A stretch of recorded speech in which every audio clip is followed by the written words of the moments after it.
Welcome back to Tech Talk Central. I'm Nathan. And I'm Sarah. Today we're diving into something crucial for, well, anyone looking to boost their content creation game.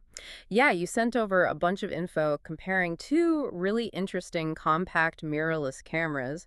They seem to be going head-to-head for creators, right? The Canon EOS R50 and the Sony ZV-E10 II. That's the pair.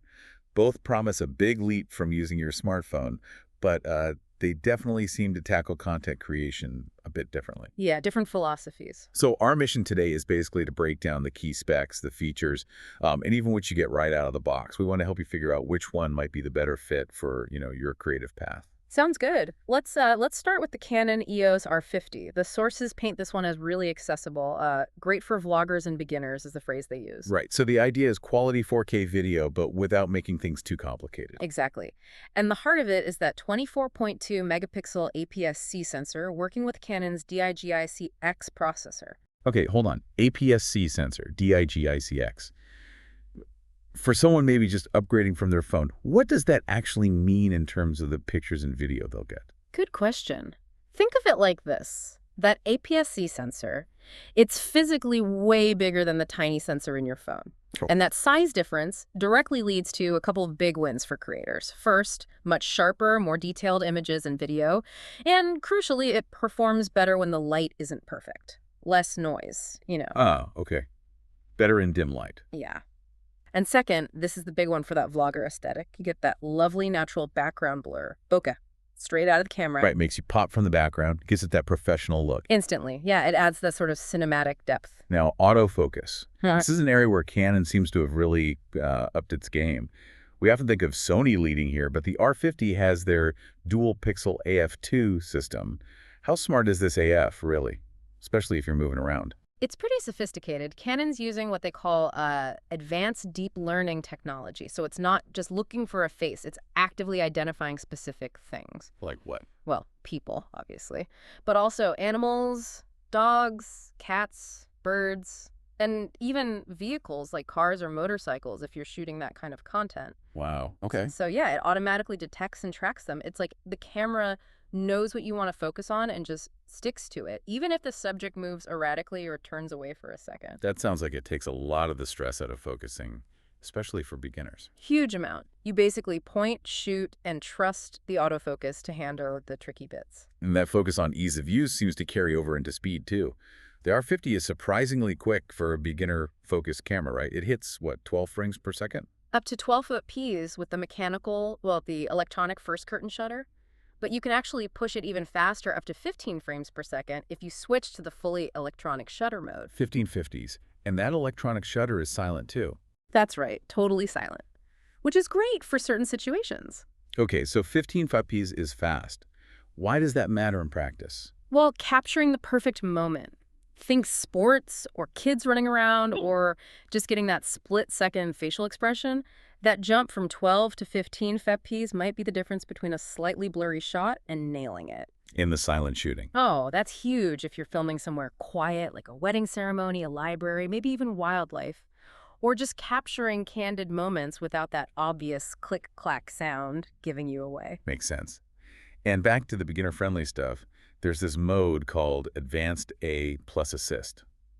Sounds like a kind of easy button. It sort of is. Think about those times you try to take a picture of someone with a bright sunset behind them. And they turn into a silhouette. Yeah. It happens all the time. Exactly. The A plus Assist mode is designed to fix that automatically. It sees tricky lighting like that backlight situation or maybe a dark night scene, and it intelligently combines multiple shots to balance everything out. You get a much better photo without fiddling with settings. So it handles the complex stuff behind the scenes. Pretty much. It's a smart auto mode, basically. Okay, so the Canon R50 sounds like a really solid choice if you want something easy to use, fast, good for photos and video, especially if you're just starting out. Definitely leans that way. But if video is really your main thing, your primary focus, then we absolutely have to talk about the Sony ZV-E10 II. Sony seems to have built this one specifically to tackle common video creator problems. Right, so how does it differ? Let's start with the sensor and video specs. Okay, so the Sony ZV-E10 II has a slightly higher resolution sensor, 26 megapixels, compared to Canon's 24.2. It uses Sony's APS-C Exmor RC MOS sensor. Okay, a few more megapixels. Yeah. But what's the critical video advantage? The big one is 4K video at 60 frames per second, UHD 4K 60p. The Canon R50 tops out at 4K 30p. 4K 60p. Okay, unpack that for us. Why is shooting at 60 frames per second in 4K such a big deal compared to 30? It really comes down to smooth slow motion. If you record at 60 fps, you can slow that footage down by half in your editing software. Okay. And it still plays back super smoothly at a standard 30 fps rate. This gives you that really cinematic, buttery, slow motion effect. Great for action, B-roll, just making things look more professional. Gotcha. That's a significant advantage for videographers then. It absolutely is a major technical plus. And autofocus. Sony's territory, usually. Yeah. What's the ZV-E10 II packing? Yeah, they go big here. It's got a 759-point fast hybrid phase detection AF system, plus their real-time IAF tracking, which is known for being really sticky. 759 points. That sounds like overkill compared to Canon system, maybe. I mean, if you're just sitting there vlogging, does that huge number of points make a real-world difference? That's a fair point. For just a static talking head vlog, maybe the difference isn't dramatic day to day. Both systems are really good at locking on to a face. Okay. But where that density of points could shine is if you're shooting something really dynamic, someone moving quickly across the frame, or if you're using a really shallow depth of field where focus is critical. It means the camera has focus points covering almost the entire sensor area. So more reliable in complex scenes. Potentially, yeah. Especially for video, where you need that focus to be rock solid without any distracting hunting back and forth. You often can't redo a live moment. Right. Okay, let's get into the features Sony built specifically for vloggers. This seems to be where the ZV-E10 II really tries to stand out. Absolutely. There are 3 key software features here that are pretty big draws. First up is the background defocus mode. Okay, what's that? It's basically a one-button way to get maximum background blur, that BOP effect we talked about. Makes your background instantly soft and separates you from it. Quick and easy. Handy. And the second one? I hear tech reviewers love this one. Ah, yes. The product showcase mode. If you ever hold up a product to the camera while talking. Like in a review or tutorial. Exactly. This mode tells the camera, quickly shift focus from the face to the object, and then snap right back to the face when the object is lowered. It avoids that awkward delay or focus hunting you sometimes see. It makes it look really slick. That's actually really smart. And the third one sounds quite high-end. Focus breathing compensation. What even is focus breathing? Okay, so focus breathing is something that happens with many photo lenses. When you change focus from something close to something far away or vice versa, a focus rack, the lens can subtly change its field of view. It looks like a tiny zoom in or out. Huh. I think I've seen that. It can be distracting. It really can. It looks a bit amateurish. Focus breathing compensation is a feature usually found on much more expensive cinema lenses that digitally corrects for this effect. So your focus pulls look smooth, intentional, professional, expensive, basically. Wow, okay. So Sony's really leaning into those pro video features, even in software. Definitely focusing on video quality and ease of use for specific vlogging tasks. And what about audio? Because great video needs great audio. Another area where Sony pushes, the ZV-E10 II has a built-in directional 3-capsule microphone. That's generally better than a standard stereo mic setup. And importantly, it comes with a windscreen. You know, the fuzzy thing. Dead cat. Right, to cut down wind noise when you're outside. But crucially, it also has dedicated ports, one for an external microphone, and one for headphones. Ah, the headphone jack. That's essential for monitoring your audio live, isn't it? Absolutely non-negotiable if you're serious about sound quality. You need to hear what the camera is actually recording. The R50, I believe, lacks a headphone jack. Okay, that's a key difference. Let's switch gears to practicality. The screens and viewfinders, how do they compare? Pretty different approaches here. The Canon R50 sort of gives you both options, which is great if you shoot photos and video. It has a 3-inch, fully articulating, vari-angle touchscreen, perfect for vlogging or tricky angles. Right, flips all the way around. Yep. And it includes a proper electronic viewfinder and EVF. It's an OLED screen, pretty high res, nice and smooth refresh rate. If you're shooting stills, especially in bright sun, having that viewfinder to look through is a huge plus. And the Sony, how does it handle viewing? The ZV-E10 II goes all in on the vlogging angle. It has a 3-inch touchscreen LCD too, but it flips out sideways and rotates, optimized for self-shooting. But according to the sources, this model doesn't have a viewfinder at all. No EVF. Interesting. Yeah, it seems like a choice to keep it compact and maybe hit a certain price point. But it does mean you're totally reliant on that back screen, which, like you said, can be tough to see clearly in really bright sunlight. Okay, something to consider. Hmm. Now let's talk about what you actually get when you buy them. The R50 often comes as a kit, right? With a lens included. That's a big point. The R50 kit usually includes the Canon RFS 1845mm lens. It's a versatile little lens, covers wide angle for vlogging up to a more standard view for portraits. It gets you shooting straight away. So the lens included with the R50. What about the ZV-E10 II?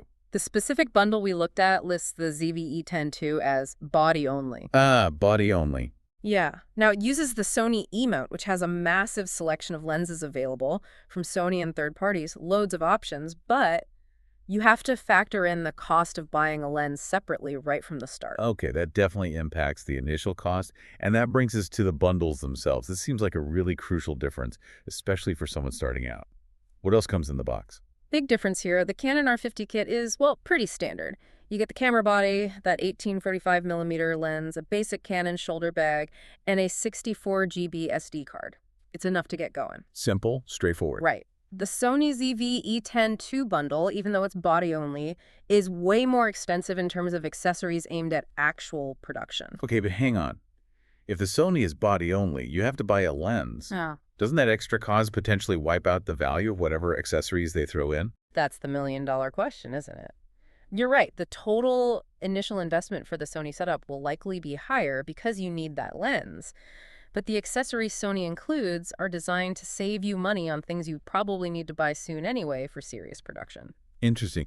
So what kind of production essentials are we talking about in the Sony bundle? It's quite a list. You get a 64 GB card, same as the Canon, but then power, you get 2 Sony NPF-Z100 batteries and a charger. 2 batteries? That's huge. It really is. That NPF-Z100 is a solid high-capacity battery.